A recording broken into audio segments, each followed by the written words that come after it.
Good morning friend, সবাই কেমন আছো? আশা করি সবাই ভালো আছো। এখন সকাল 8টা বাজে। এটা আমার রান্নাঘরটাকে আগে পরিষ্কার করে নিয়েছি, কারণ রাত্রিবেলাতেই ম্যাক্সিমাম পরিষ্কার করে রাখি, তাহলে সকালে কাজ করতে সুবিধা হয়।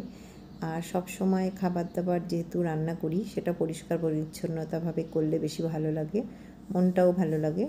তা এইখানে একটা চৌকি পাতা আছে, এখানে সব কিছু জিনিসপত্র রাখি। আর এই যে কিচেনটা আমার রান্নার জায়গা, যেই জায়গাটা করি সেই জায়গাটা একটু ছোটোর মধ্যে, কিন্তু রান্নাঘরটা অনেকটাই বড়। এখানে একটা গ্যাস রাখা আছে। আর মানে তোমাদের কাছে মনে হলো শেয়ার করব, তাই জন্য আমার কিচেনটা শেয়ার করলাম। আমাকে সকালবেলা থেকে রাত 12টা পর্যন্ত ম্যাক্সিমাম টাইম আমার এখানেই কেটে যায়। যদিও আমার বেশ ভালোই লাগে মানে রান্নাবান্না করতে, তার জন্য আমার একটুও কষ্টও হয় না।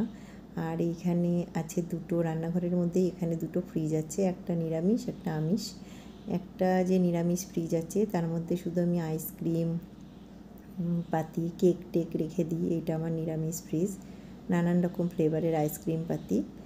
আর এটা আমার রান্নাঘর। তা আমার রান্নাঘরটা কেমন লাগলো অবশ্যই কমেন্ট বক্সে কমেন্ট করে জানাবে।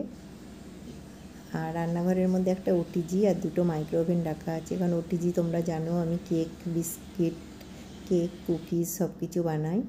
আর তারপরে বসিয়ে দিলাম মাটন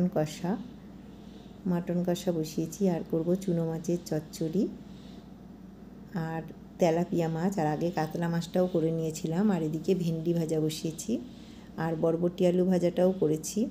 আর আলু পটলের তরকারির জন্য আলু পটলটাকে ভালো করে পটলটাকে আগে ভেজে নেব, নিয়ে পটল আলুটা করে তারপরে পনিরটা করব, তাই জন্য পনিরটা কেটে রেখেছি। আর আজকে যদিও আমার পরোটা আর চিকেন কষার অর্ডার আছে, জোম্যাটো সুইগি ছাড়া এটা অন্য অর্ডার, তার জন্য চিকেন কষাটা করে নিয়েছিলাম। আর এই যে প্যাকেটগুলোও করে ফেলেছি। তা তোমাদের কেমন লাগলো অবশ্যই কমেন্ট বক্সে